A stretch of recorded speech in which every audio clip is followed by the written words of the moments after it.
是累积了十几20年这样子。之前有这种感觉过吗？没有那么好，也不会往下酸嘛，对不对？我们再少问，这边对不对？腰部稳对，上腰、中腰跟下腰都有区别。但是人都有些撞到什么？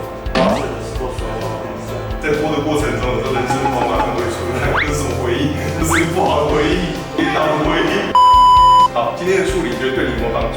有。好，所以如果说周围有同样问题的人，会介绍给你。